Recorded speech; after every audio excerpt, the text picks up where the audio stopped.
Tell us a little bit about yourself and how you got to Jamaica. Well, actually, I am officially from Lebanon. I end up in Canada, and when I was living in Canada, I faced lots of medical issues, especially skin and eczema, and lots of complication. And then I thought maybe I can go somewhere where it's nice and hot, different weather. And I end up in Jamaica, call my community, Muslim community, and I end up in Jamaica. And so there was a Muslim community here that helped you. Yes, of course. That's they were very helpful. They were very helpful. And also when I came here, it's just like all my condition disappeared and I felt normal and healthy and everything was like Because of the sun. 100%. It's the weather, the sun, the earth, the food, the air, everything's in Jamaica helped me. Is there anything you'd like people to know about the Muslim community here in Jamaica? It's we can establish a better community here because they need really help and make them a better place for Muslim to be here.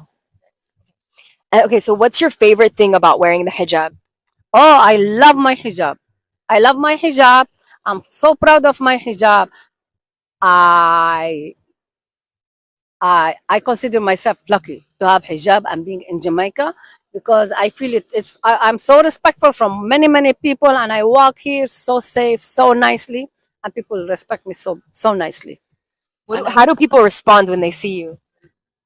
number one, they think I am a nun, which fine, and also because I dress like Mary. And when they ask me why you dress like this, I say I dress like Mary. And they surprised that I believe in Mary, which we love Mary, we respect her, and even Jesus. They were so surprised, so in shock. They are a lack of information about Islam, what we know, what we love, what we worship, and there's lots of information about Mary and Jesus, and that's why I'm happy to walk on the road with my hijab and talk about it. And is there any challenges that you faced in your life, not just in Jamaica, but while wearing the hijab? Personally, no, not really, not really, not really. But my daughter did. My daughter did face lots of challenge, lots of them. And but we're working on it. We're working on it, and we try to to inform people that this is not the Islam what they hear on media. They have to search for real Islam, and when they found it, they know what Islam is. It's about love, unity, care, share, and spread peace. And that's what I like to do here. And I love my life here. Nice, Yeah, beautiful. thank you. Anything else you want anybody to know about you? Me, I'm a story myself, and I do what I can do for spreading peace and goodness around, and that's what I like to do, and that's my journey. Yeah, and I love it. Beautiful. Yeah, thank you. Thank you. That's perfect. What's up guys, welcome back to my channels once more. Kindly for watching this video for the first time, make sure you subscribe, like, share and comment. So guys, in today's video is about Arabs are really flocking in Jamaica. I told you Jamaica is the home of all people. All people loves Jamaica and they want to see Jamaica. Also, they are flocking in Jamaica, and she's now comparing their life with Canada and now in Jamaica. So kindly guys, please, if you're watching this video first, make sure you subscribe, like, share and comment. So guys, let's watch this video and then the end, and then I'll come back with more comment. I moved to Jamaica from Cuba. Hi, my name is Flor. I am Cuban and I live in Jamaica for 21 years now. And up to this day, me not stop fish talk over them 5 cultural things here. Number one, food for breakfast. Me say, come morning time, me could not believe me. I see where I come from, Cuba. Breakfast time is barely a little sip of coffee if you're lucky. If you are a little bit more privileged, you may have some cow's milk and maybe a little bread. Member says 21 years since me left. But this is what me remember about the Cuba I left behind. You see, when you reach a Jamaica now, me say boiled dumpling, me say liver, me say kidney, me say ackee and saltfish with dumpling and food, me say rice and peas and all that. dinner and morning time. Up to this day, I not exaggerate, I not tell no lie. Me can't get over the fact that Jamaicans have a whole meal for breakfast. Number two, manners and respect. Me don't know what was it about the Cuba me left behind, but we never did practice manners and respect. My grandmother always did tell me that manners and respect in Cuba died in 1959. You see, if you buck up on somebody, you just buck up on somebody and move. You see, if it's morning time, you just wake up and move. You see, if it's evening time, you just walk through and move. But you see, in a Jamaica now, in a Jamaica, you better practice your manners and respect. You have to say good morning. You have to say good evening. You have to say good night. If it's a night time and you know I go asleep, you still have to say good night. If you buck up on somebody, you have to say sorry. You have to say sorry. You have to say sorry. You better say sorry. Boy, me wish Kiwa will take up back manners and respect. Number three, eating out. You see the Kiwa I left behind, going to restaurant? That was not in my vocabulary. The liquor restaurant that did exist were owned by the government, and let me tell you, you don't want to name that food there. Eating out for my family was almost like a taboo because we were so afraid that we will get sick. So every time we will travel to another province for health reasons, for whatever reason it would be, we carry our own food, we carry our own liquor buckle with juice and them thing there fi eat, and you will not eat out because you don't know where them process them food, you don't know what did they in that food, and there was no guarantee that you will find food a road. But you see, Jamaica now, you just go a restaurant. You don't need no special occasion. Restaurant just dead. You have fast food restaurant, you have regular restaurant, you have cook shop, you have people that sell a roadside pan chicken and them thing there. A different culture this. Number four, helper. I mean, no, say everybody in Jamaica don't have no helper, but we can't deny say Jamaica has a helper culture because it's very affordable and it's very necessary. Up to this time, I have no helper. There's one lady that come and clean me yard once or twice per week, and that's about it. But my husband family did have the helper culture, and she always did have a problem with me. She always, she never did like me because she's like, Miss, you need to sit down because I always want to wash the dishes and me always want to clean the yard and me always want to wash the clothes. And she's like, that is my job. She's one of the people them who helped me to learn English when I first moved to Jamaica. We used to sit down with her and talk to her, and we had so much in common because she come from country. And when I described my life in Cuba, it was very, very similar to her country life in Jamaica. In Cuba now, Elpa, well, that is back in the day before 1959, and even I will say maybe a little bit after 1959, people will still have helpers in their house. People were rich, and so, but after everybody don't migrate to America, or the rich people in Cuba don't go to America, that culture died. Nowadays, you do have some people who have helper, but these people who have helper is people who run Airbnb. So it's somebody that they will pay to come to the house, come clean and do all them thing there. But like living helpers and nanny and all them thing there, me never left that in a Cuba. Me never lived that in a Cuba yet. Number five is transportation. In a Cuba, public transportation, taxi, have your own car. Them thing they don't exist over there. So no, 21 years ago when me left, nobody could have care. Now things change a little bit. Now things change a little bit, but public transportation is still a struggle. Taxi is still a struggle and it's very expensive. And not everybody can afford taxi. So let me tell you what you are doing in Cuba. You are hitchhike. You are standing on a roadside, said you answered stop, and pray say one big truck full of a cane or whatever it is stop for you and pick you up. Other than that, a foot of hype. You see, when it comes to Jamaica now, public transportation dead, taxi man dead, and if you have liquor money, you can buy your own vehicle. Me say me dey drive in a car, go everywhere. Me come to Jamaica, go sit down in a car with my husband, automatic vehicle, and me get this, me get car sick because me not accustomed to them fancy vehicles there. So again, better appreciate what have.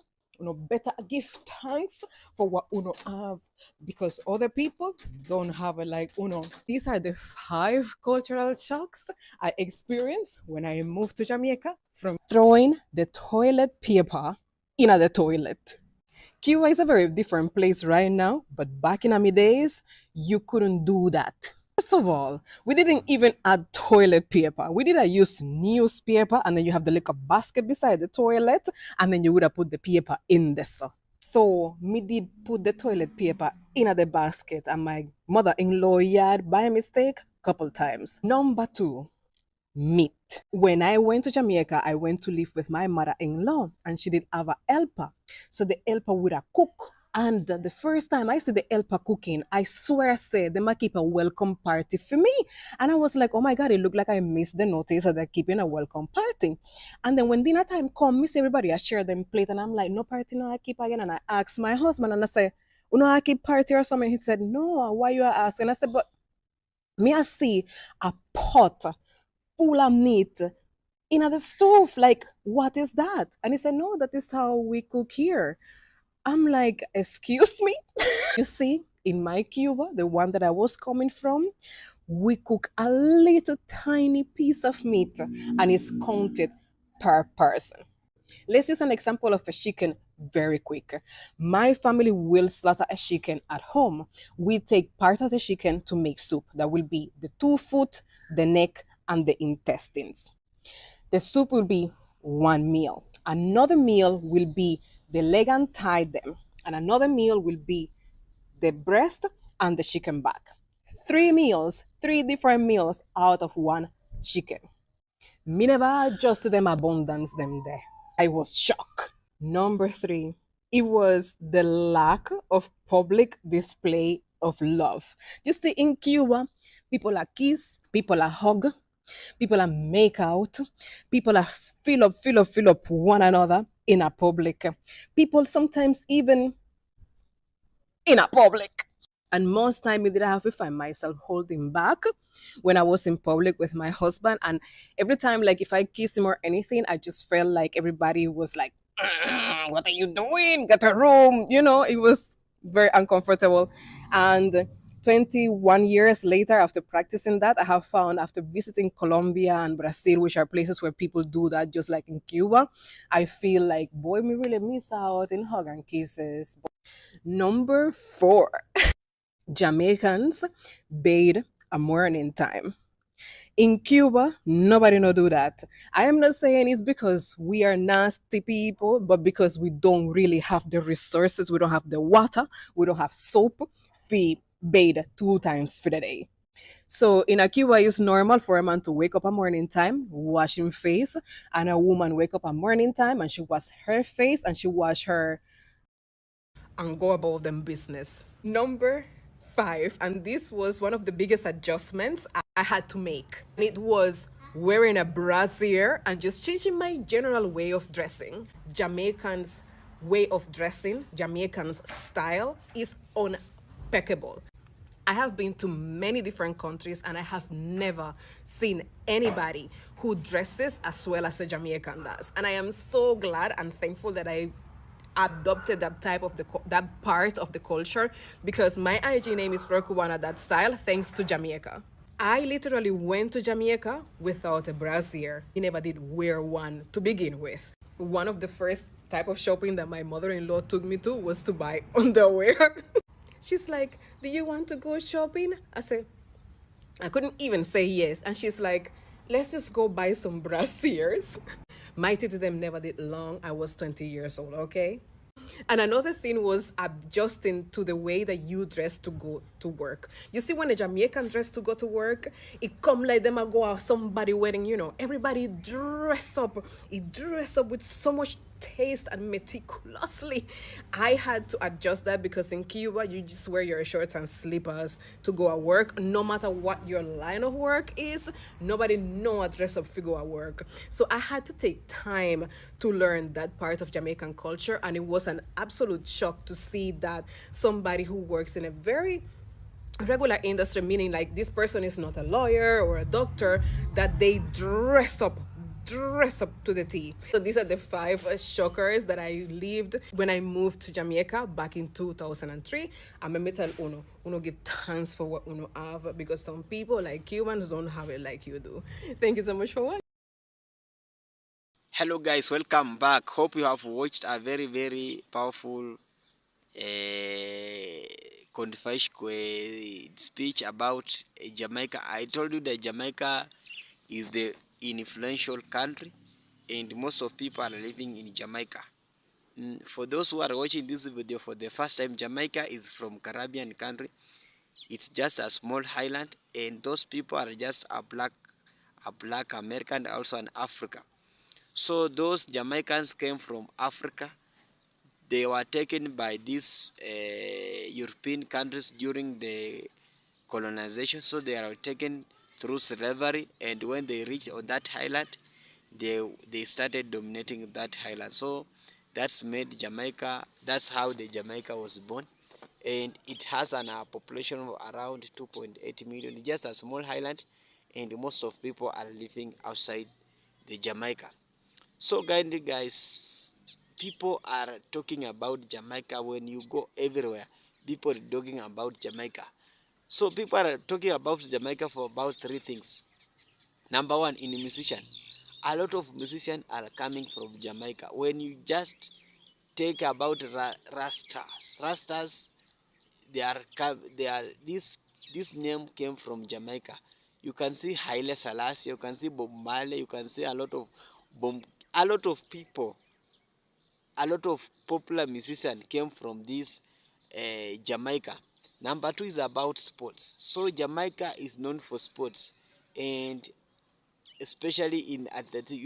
When you just mention the name Usain Bolt, people know that it's from Jamaica. When you mention what about Black from Jamaica, when you mention about um, Tia Clinton, about Thompson, so those people in sports they are dominating, and they have really raised the flag of Jamaica.